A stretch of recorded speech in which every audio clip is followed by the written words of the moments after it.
할렐루야.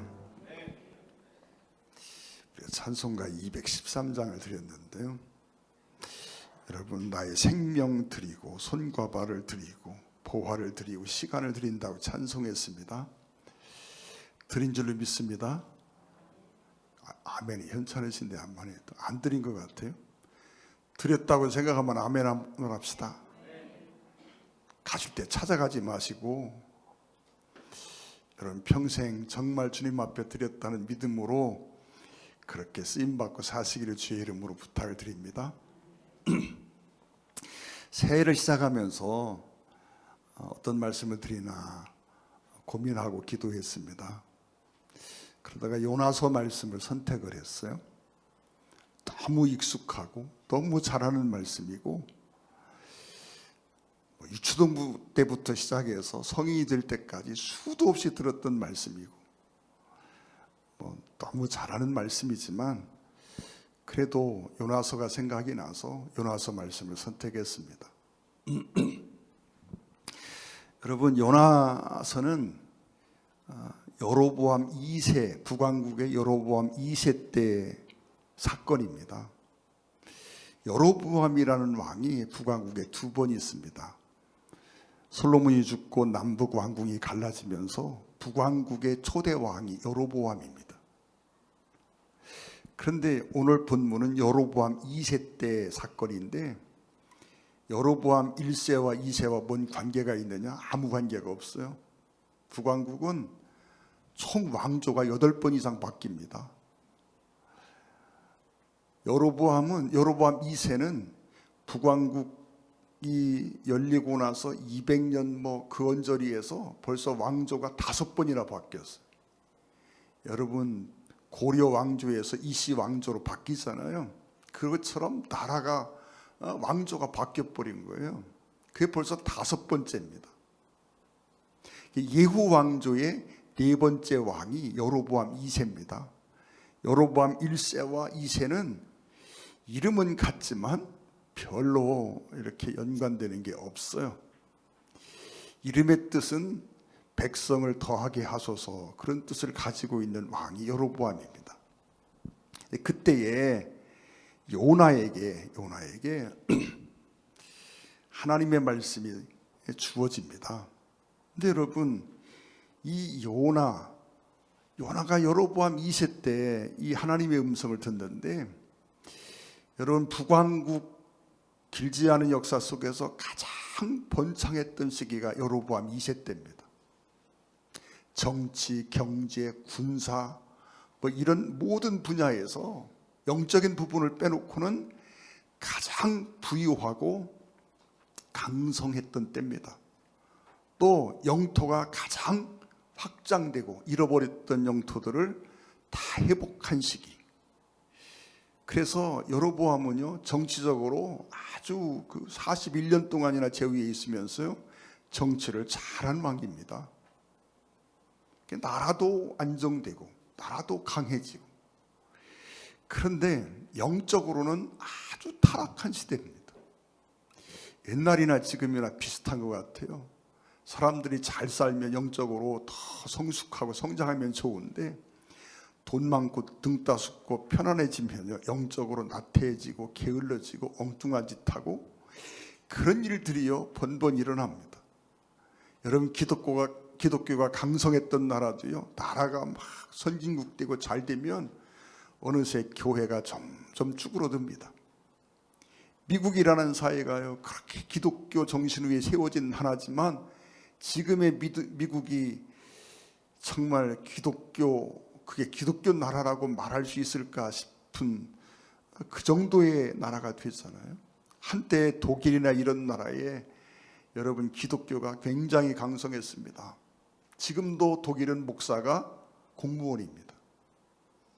근데 여러분, 독일에 있는 사람들에게 신앙이 뭐냐고 물어보면 나는 다 기독교인, 크리스찬이라고 말하는데, 평생의 교회는요, 결혼식 할 때 하고 죽어서 장례 치를 때 2번밖에 안 간다 그래요. 그런데 신앙이 뭐냐고 종교가 뭐냐고 물어보면 전부 다 기독교라고 말합니다. 그게 기독교일까요? 여로보암 2세 때 활동했던 선지자 중에 호세아 선지자와 아모스 선지자가 있습니다. 요나와 더불어서 같은 시기에 활동하던 선지자인데, 여러분 호세아서나 아모스서를 읽다 보면 그 시대의 영적인 상태가 어떠했는지를 극명하게 드러내주고 있고 잘 알 수 있습니다. 세상적으로는 아주 그냥 괜찮은데 영적으로는 극도로 타락해 있던 시기, 그게 여로보암 2세 때입니다. 그런데 그때에 요나에게 하나님의 말씀이 주어집니다. 열왕기하 14장에 가면 요나가 등장합니다. 열왕기하 14장 성경을 잠깐 보면요, 유다왕 요아스의 아들 아마스야 제15전에 이스라엘 왕 요아스의 아들 여로보암이 사마리아에서 왕이 되어 41년간 다스렸으며 여호와 보시기에 악을 행하여 이스라엘에게 범죄하게 한 느밧의 아들 여로보암의 모든 죄에서 떠나지 아니하였더라. 앞에 있는 여로보암은 여로보암 2세고 뒤에 있는 여로보암은 여로보암 1세입니다. 여로보암 1세의 죄가 무슨 죄입니까? 금송아지 만들어서 여호와라고 속이고 레위기를 제 맘대로 뜯어고치고 했던 왕, 그게 여로보암 1세거든요. 여로보암 2세도 그 여로보암 1세와 똑같은 죄를 짓고 살았다 하는 이야기입니다.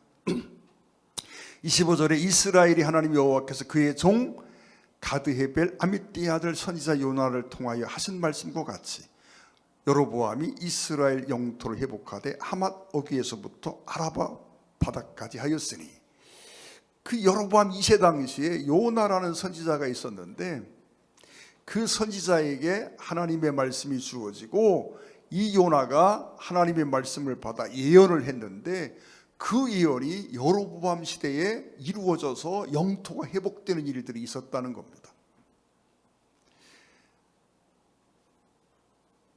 무슨 말이냐면 요나는 이름 있는 영향력 있는 현직 선지자였다는 얘기입니다. 왕도 알고 그 백성도 다 아는 유명한 선지자였다는 거예요. 현직 선지자입니다. 그런 요나에게 하나님의 말씀이 주어졌다 하는 것입니다. 근데 그 말씀이 뭐냐? 너는 니느웨로 가서 하나님의 말씀을 선포하라 하는 얘기입니다. 오늘 본문에는 무슨 메시지의 내용이 등장하지 않지만 나중에 가보면 그 메시지의 내용이 그 니느웨의 심판에 관한 말씀인 걸 알고 있습니다. 하나님이 그 니느웨가 범죄하고 타락해서 심판하지 않으면 안 될 지경에 이르렀고, 그런데 어떻게 하든 그 니느웨가 심판의 대상에서 벗어나서 회개하고 돌이키기를 원하시는 하나님이 요나를 보내서 하나님의 말씀, 메시지를 선포하게 하신 사건입니다.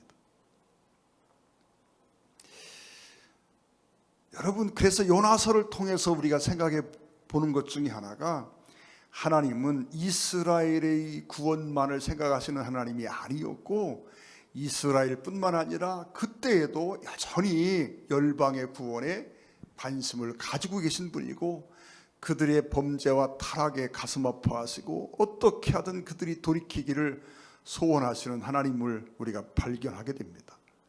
땅끝까지 이르러 내 증인이 되라고 우리 주님이 마지막 명령하시는데, 그 하나님의 그런 어떤 마음이 요나서에도 이렇게 드러나 있는 사실을 우리가 볼 수 있게 됩니다. 하나님이 요나에게 이런 사명을 주셨습니다. 여러분, 살면서요, 내가 내 사명이 무엇인지를 아는 거 얼마나 중요합니까? 여러분, 살면서요, 하나님이 나에게 주신 사명이 뭘까 정확하게 깨닫고 사는 사람이 얼마나 있을까요?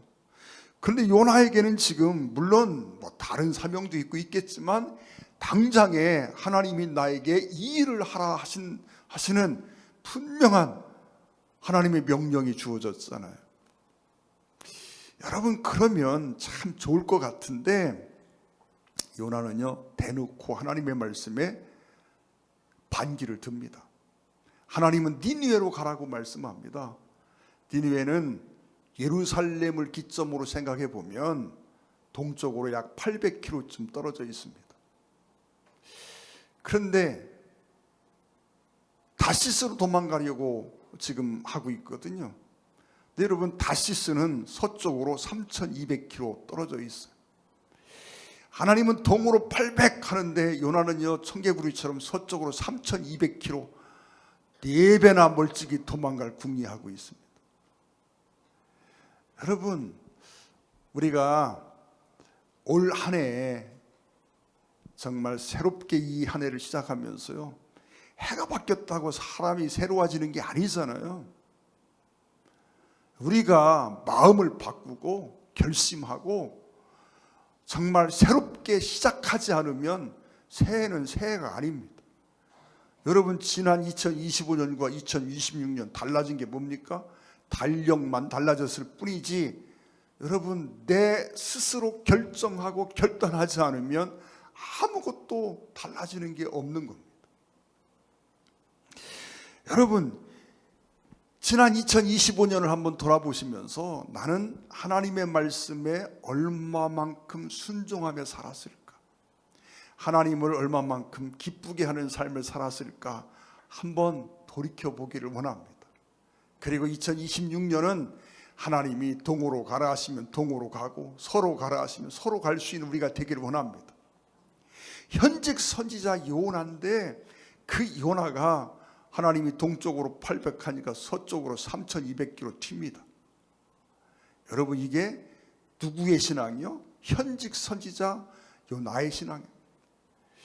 예전에 제가 이걸 가르치면서 이게 누구 신앙이라고요? 내 신앙이라고, 나의 신앙 아니냐고 물어본 적이 있어요. 여러분, 하나님은 정말 그 니느웨의 백성들을 생각합니다. 저들이 멸망하지 않기를 원하십니다. 그리고 그들에게 구원의 길을 좀 마련해 보시려고 안타까운 마음을 가지고 요나를 선택합니다. 그 시대에 그래도 보낼 만한 사람이 요나밖에 없는 거예요. 그래서 요나를 선택해서 가라고 말씀합니다. 그런데 요나는 하나님의 말씀 앞에 정면으로 이렇게 거역을 합니다.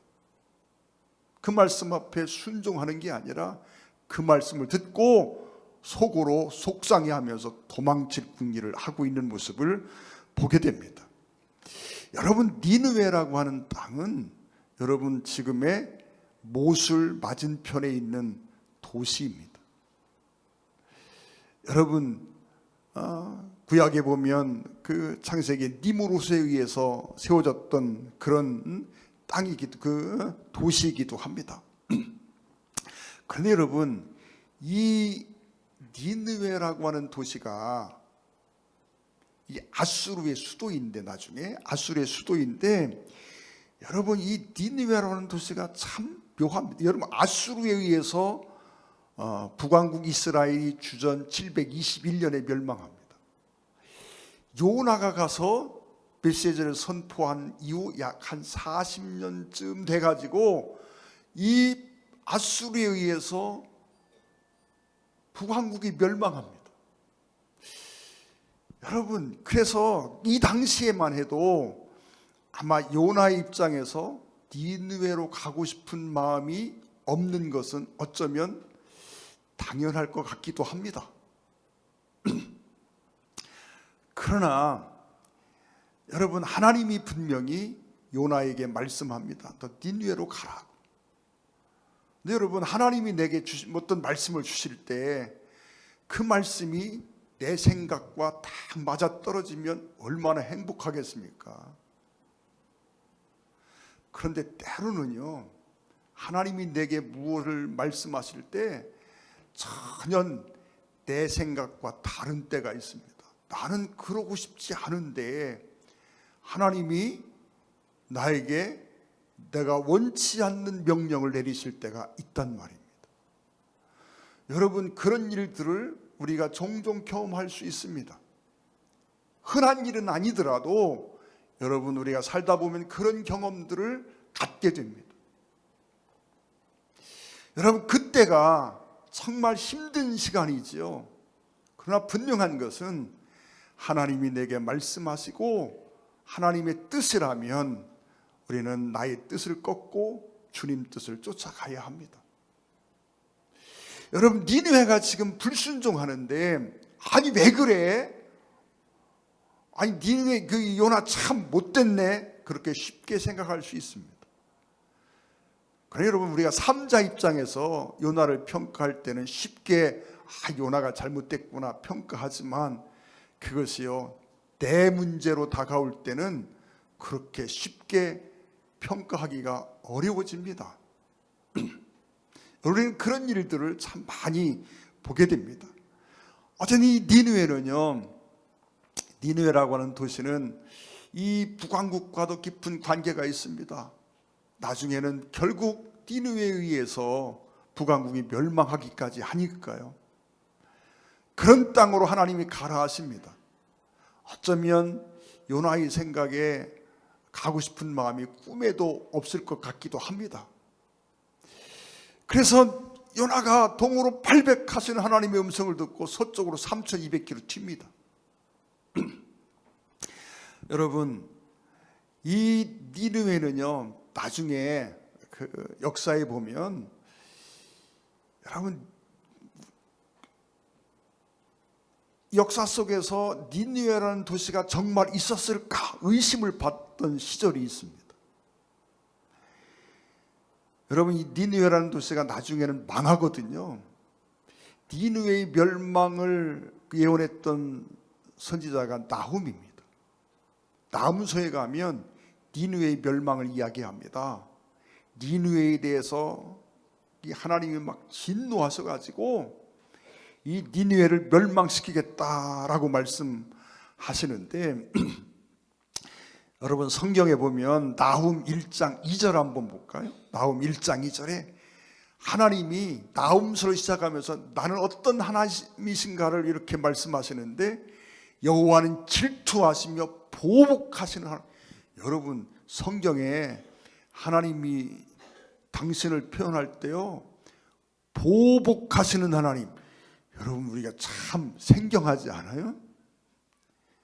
여러분, 하나님은요, 질투하시는 하나님이고 보복하시는 하나님이고 원수 갚는 데는 내가 전문가다, 그러니 내게 맡기라고 말씀하시는 하나님이요, 보복하신다, 보수하신다, 원수를 갚으신다, 이런 표현들이요 수없이 등장합니다. 여러분, 좋으신 하나님만 생각하면 큰 코 다칩니다.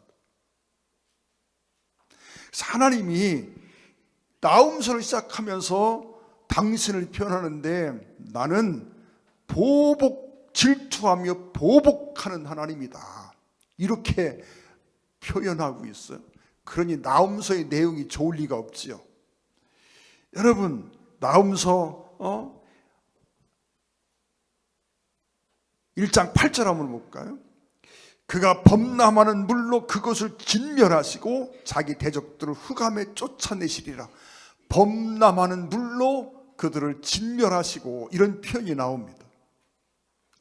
근데 여러분, 이 니느웨가 티그리스 강이 범람해서 그냥 니느웨를 평토장을 만들어 버렸어요. 땅 속에 파묻어 버렸습니다. 그래서 역사 속에서 니느웨라는 도시의 흔적이 안 보이는 거예요. 그래서 사람들이 야, 요나서는 이거 신화야, 이렇게 생각했던 시절이 있습니다. 그런데 여러분, 이 니느웨라는 도시가 1820년에 이게 발굴이 됩니다. 발굴을 하고 보니까 최하가 5m 정도가 파묻혀 있고, 많이 파묻혀 있는 데는 10m까지 파묻혀 있어요.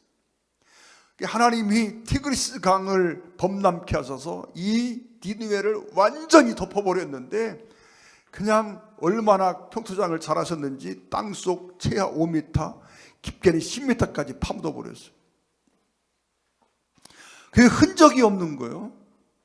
여러분, 그 니느웨 성 위에 알렉산더도 지나가고 크누세폰도 지나가고 나중에 근세화가 나폴레옹도 그 지역에 주둔을 했어요. 그래도 니느웨의 흔적이 안 보였어요. 1820년에 고고학자에 의해서 이 니느웨가 발굴되었어요.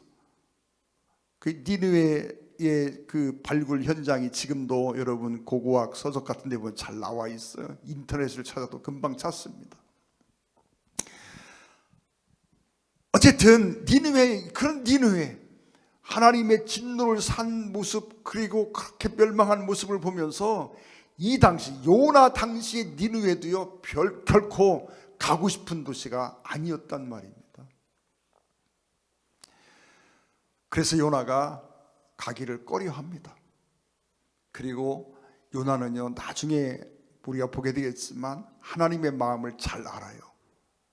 40일이 지나면 니느웨가 무너질 것을 경고하라고 말씀하지만 니느웨를 무너뜨리고 싶어 하시는 하나님이 아니라 어떻게 하든 니느웨를 살리려 하는 하나님의 마음을 요나가요 아주 그냥 기가 막히게 잘 압니다. 귀신같이 한다고 하면 안 되겠지. 기가 막히게 합니다. 그래서 더 가기가 싫은 거예요. 그래서 그는 하나님의 낯을 피하려고 도망갑니다.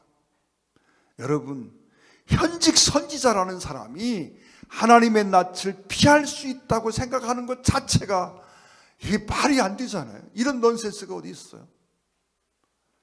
그런데 현직 선지자 요나가 하나님의 낯을 피하려고 도망을 쳤다는 거예요. 여러분, 어디로 하나님의 낯을 피해서 어디로 도망갈 수 있어요? 우리는 늘 코람데오라는 신앙을 얘기합니다. 근데 여러분 한번 보세요. 지난 1년을 살아오시면서 나는 정말 하나님이 지금도 나와 함께 하시고 나를 보고 계신다는 믿음을 가지고 매일을 살아오셨는지를 우리가 살펴보기를 원합니다. 너무나 많은 시간 하나님과 상관없이 하나님을 잃어버리고 마치 하나님이 안 계신 것처럼 내가 살아오지 않았을까요? 여러분, 2026년 한 해를 살면서는 우리가 내가 하나님 앞에 있다고 하는 사실을 한순간도 잃어버리지 마시고 정말 주님과 늘 동행하는 삶을 살기를 원합니다. 매 순간의 삶이 하나님과 함께하는 삶이 되어지기를 주의 이름으로 축원을 드립니다. 여러분, 사명을 깨닫는 게 얼마나 귀한 건데요. 내 사명이 무엇인지 잘 모른다. 여러분, 우리가 하나님 안에서 내 마음속에 뭔가 부담이 있다면 그것이 사명이다 생각해도 틀리지 않을 겁니다. 우리가 신앙생활을 하면서 내가 이렇게 하면 안 되는데, 내가 이거 해야 되는데 그러면서 하지 못하고 있는 어떤 일들이 있다면 여러분, 하나님이 내게 주시는 명령이라 생각하시고 그 일을 행할 수 있기를 주의 이름으로 부탁합니다.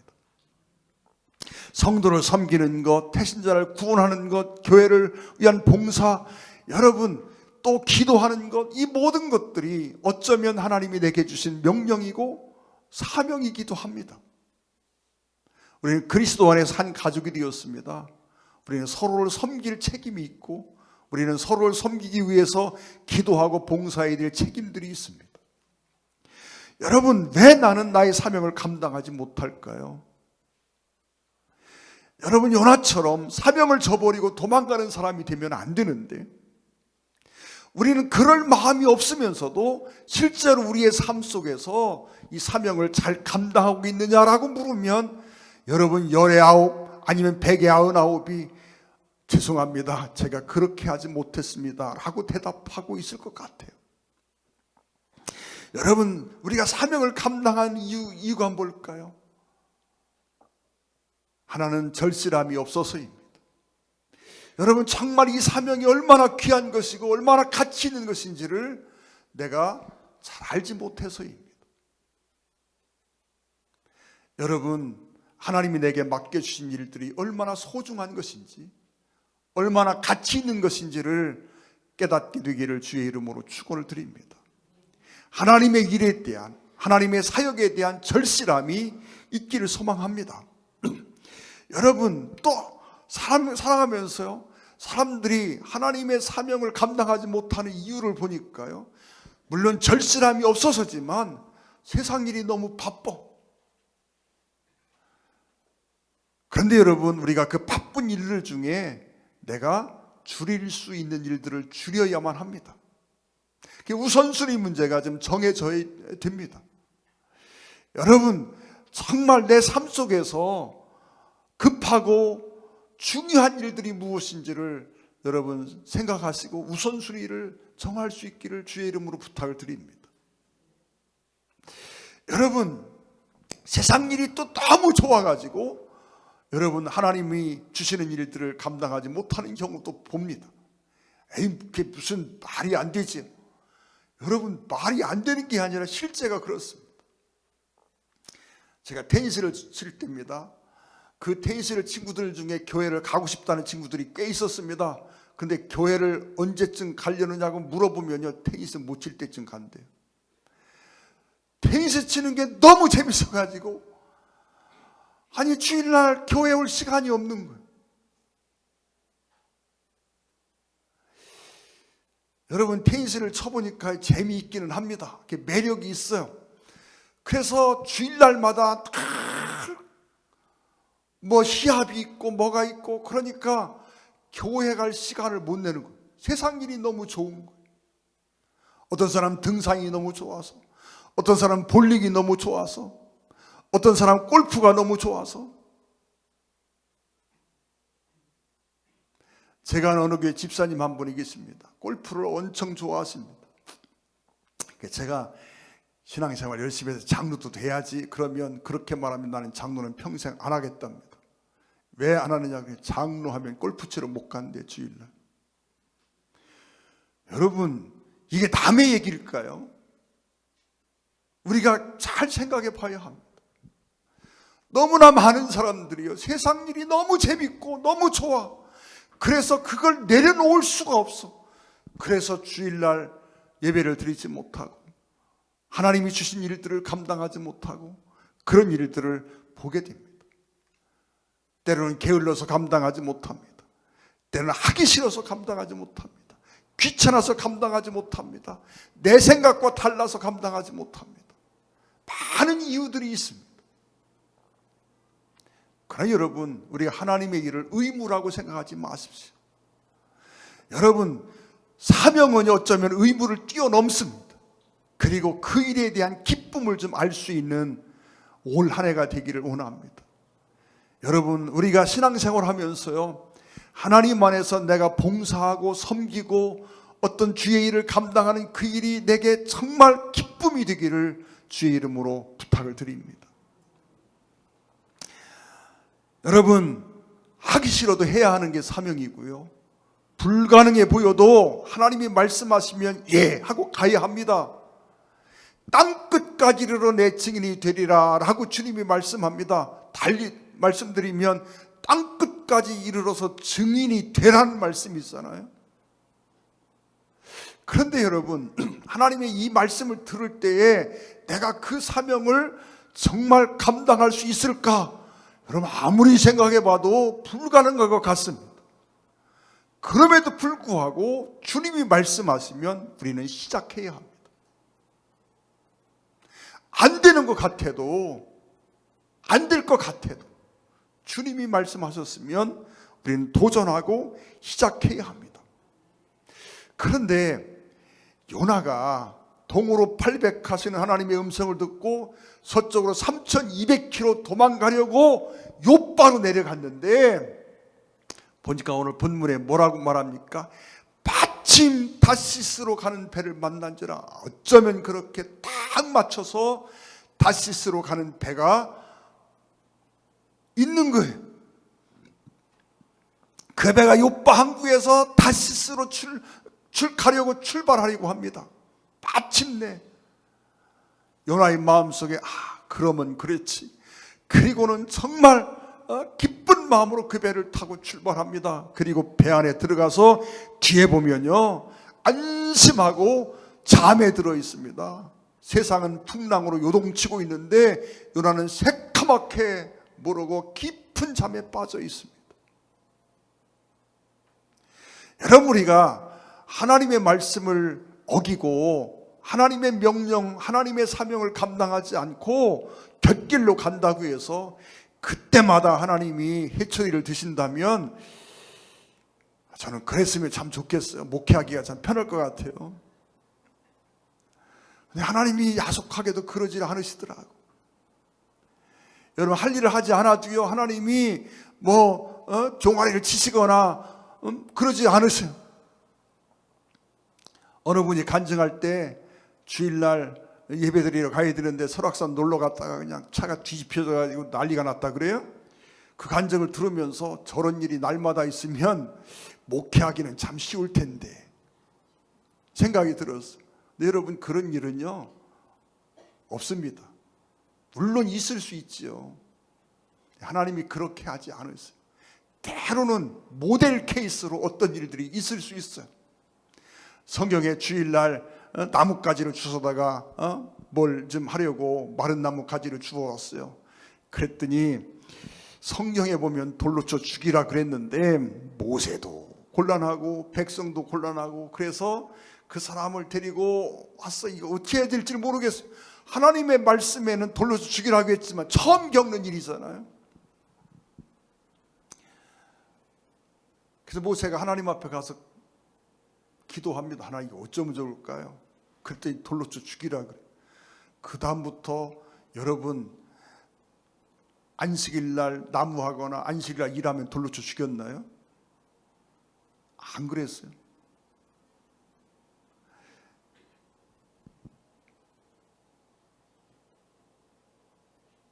아론의 두 아들이요, 제사를 드리는데 하나님이 정한 불로 드리지 못하고 술 취해가지고 엉뚱한 불로 드렸어요. 그랬더니 제단에서 불이 나와가지고 두 사람을 태워 죽였어요. 세상에. 근데 여러분, 그 뒤도 그랬을까요? 아니, 이게 모델 케이스, 하나님이 모델 케이스로 그걸 보여주신 거예요. 그 뒤에는 그렇게 하지 않으셨어요. 그 뒤도 그랬다면 얼마나 목회하기 편할까 싶습니다.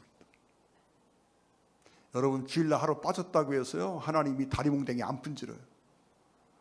그러나 하나님의 마음은요 안타까워요.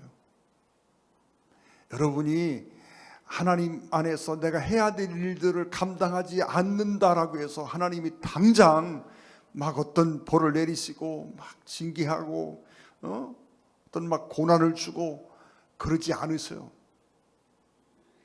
그렇지만 하나님의 마음은요 그것 때문에 속상하고 아프시다는 사실을 우리가 알아야 합니다. 안타깝다는 사실을 알아야 합니다. 여러분, 2026년 한 해 동안 요나가 되지 않기를 소망합니다. 동으로 800하는 하나님의 음성 앞에 서쪽으로 3200km 도망치를 궁리하는 성도가 되지 않기를 원합니다. 내게 주어진 일들 내가 감당할 수 있기 원합니다. 내가 해야 될 일들 내가 감당할 수 있기를 원합니다.